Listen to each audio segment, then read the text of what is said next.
বৃহত্তর নেপালের মানচিত্র নতুন এক রুপির মুদ্রা থেকে সরানোর সিদ্ধান্ত নিয়েও শেষ পর্যন্ত সেই অবস্থান থেকে সরে এসেছে নেপাল সরকার। বিরোধী দল ও জনমতের চাপে বৃহত্তর নেপালের মানচিত্র বহাল রাখার সিদ্ধান্তে নয়াদিল্লির কূটনীতি প্রতিবেশী দেশটিতে কার্যত ধাক্কা খেল বলে মনে করছেন আন্তর্জাতিক বিশ্লেষকরা।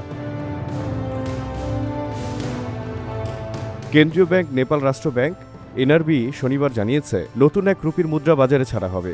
তবে মুদ্রার আকার ও ধাতব উপাদানে পরিবর্তন এলেও তাতে আগের মতোই থাকবে বৃহত্তর নেপালের রাজনৈতিক মানচিত্র, যেখানে ভারতের সঙ্গে দীর্ঘদিনের সীমান্ত বিরোধের কেন্দ্রবিন্দুতে লিম্পিয়াধুরা, লিপুলেখ ও কালাপানি অঞ্চলকে নেপালের অংশ হিসেবে দেখানো হয়েছে। এনআরবির মুখপাত্র গুরুপ্রসাদ পাউডেল বলেন, নতুন নকশা আনুষ্ঠানিকভাবে হাতে না নিলেও ব্যাংক নিশ্চিত যে আগের মানচিত্রই বহাল থাকবে।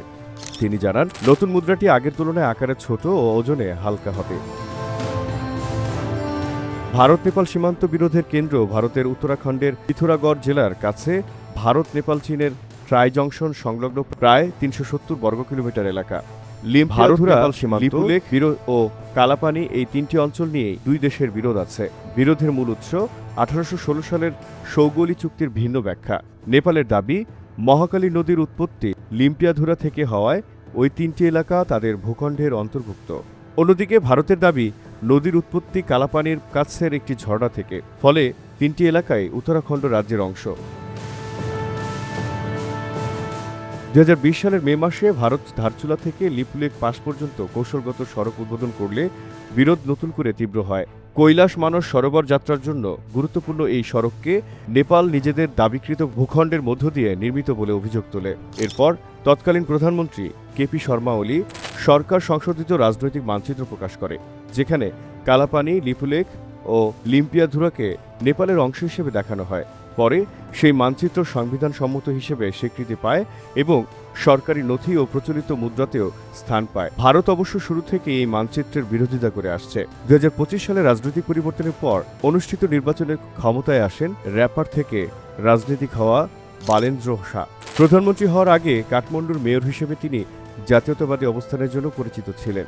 তবে সরকার প্রধান হওয়ার পর অর্থনীতি, বিনিয়োগ, জ্বালানি সহযোগিতা ও সীমান্ত সংযোগকে অগ্রাধিকার দিয়ে ভারতের সঙ্গে বাস্তবভিত্তিক সম্পর্ক গড়ে তোলার চেষ্টা করেন। দায়িত্ব নেওয়ার পর বালেন্দ্রকে অভিনন্দন জানানোর মাধ্যমে ভারতের প্রধানমন্ত্রী নরেন্দ্র মোদীকেও ইতিবাচক বার্তা দেন। একই সময়ে নেপাল চীনের সঙ্গেও সম্পর্ক বজায় রাখলেও বেল্ট অ্যান্ড রোড ইনিশিয়েটিভ BRI-র আওতায় উচ্চ সুদের ঋণের বদলে অনুদান ভিত্তিক সহায়তাকে অগ্রাধিকার দেওয়ার নীতি অনুসরণ করছে। ক্ষমতায় আসার পরই বালেন্দ্র সরকার ভারত ও চীনকে লিপুলেখ গিরিপথ দিয়ে কৈলাস মানস সরোবর যাত্রা আয়োজন না করার আহ্বান জানায়। নেপালের দাবি, ওই গিরিপথ তাদের ভূখণ্ডের অংশ। তবে ভারত জানিয়ে দেয়, ১৯৫৪ সাল থেকেই ওই পথ ব্যবহার করে তীর্থযাত্রা অনুষ্ঠিত হচ্ছে। একই সঙ্গে সীমান্ত সমস্যা আলোচনার মাধ্যমে সমাধানের পক্ষে অবস্থান পুনর্ব্যক্ত করে নয়াদিল্লি। সম্প্রতি লিপুলেখ ইস্যুতে নেপাল, চীন ও ব্রিটেনের সঙ্গে আলোচনার আগ্রহ প্রকাশ করলে ভারত স্পষ্ট জানায়, দ্বিপক্ষীয় বিষয়ে তৃতীয় পক্ষের হস্তক্ষেপ গ্রহণযোগ্য নয়। এরপর গত ২০ জুলাই বালেন্দ্র সরকার বিতর্কিত মানচিত্র সরিয়ে মুস্তাং জেলার মরং গ্রামের ঐতিহাসিক লো ঘিয়াকর মঠ এর ছবি নতুন মুদ্রায় যুক্ত করার সিদ্ধান্ত অনুমোদন দেয়। অনেকেই এটিকে ভারত নেপাল সম্পর্ক উন্নয়নের কূটনৈতিক পদক্ষেপ হিসেবে দেখেছিলেন, যদিও সরকার একে নিয়মিত মুদ্রা সংস্কারের অংশ বলে ব্যাখ্যা করে। কিন্তু সেই সিদ্ধান্ত দেশটির ভিতরেই তীব্র সমালোচনার মুখে পড়ে। ভারতীয় দল ও জনমতের চাপের পর শেষ পর্যন্ত বালেন্দ্র সরকার অবস্থান পরিবর্তন করে। ফলে নতুন এক রুপির মুদ্রাতেও আগের মতোই বৃহত্তর নেপালের মানচিত্র বহাল রাখার সিদ্ধান্ত নেওয়া হয়েছে। বাংলার জানালায় জহিরুল ইসলাম।